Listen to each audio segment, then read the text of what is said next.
Episode number 197. From the time of our alighting at the outer gate, which we found locked, and which one of the brothers had opened to admit us, and had relocked, I had heard cries proceeding from an upper chamber. I was conducted to this chamber straight, the cries growing louder as we ascended the stairs, and I found a patient in a high fever of the brain, lying on a bed. The patient was a woman of great beauty, and young, assuredly not much past 20. Her hair was torn and ragged, and her arms were bound to her sides with sashes and handkerchiefs. I noticed that these bonds were all portions of a gentleman's dress.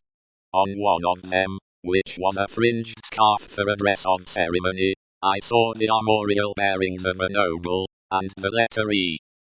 I saw this, within the first minute of my contemplation of the patient, for, in her restless strivings she had turned over on her face on the edge of the bed, had drawn the end of the scarf into her mouth, and was in danger of suffocation. My first act was to put out my hand to relieve her breathing, and in moving the scarf aside, the embroidery in the corner caught my sight. I turned her gently over, placed my hands upon her breast to calm her and keep her down, and looked into her face.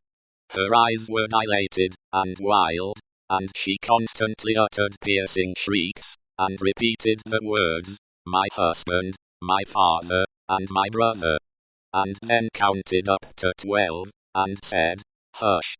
For an instant, and no more, she would pause to listen, and then the piercing shrieks would begin again, and she would repeat the cry, "My husband, my father, and my brother," and would count up to 12, and say, "Hush." There was no variation in the order, or the manner. There was no cessation, but the regular moment's pause, in the utterance of these sounds. "How long," I asked, "has this lasted?" To distinguish the brothers, I will call them the elder and the younger. By the elder, I mean him who exercised the most authority. It was the elder who replied, "Since about this hour last night. She has a husband, a father, and a brother." A brother. I do not address her brother. He answered with great contempt, "No.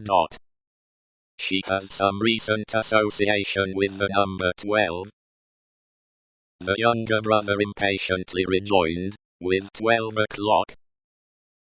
"See, gentlemen," said I, still keeping my hands upon her breast, "how useless I am, as you have brought me.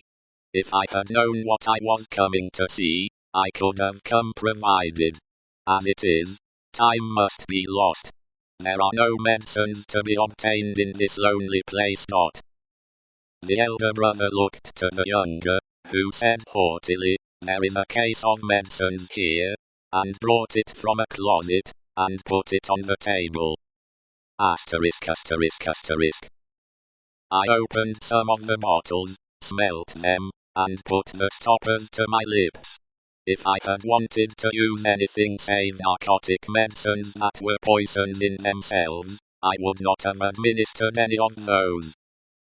"Do you doubt them?" asked the younger brother.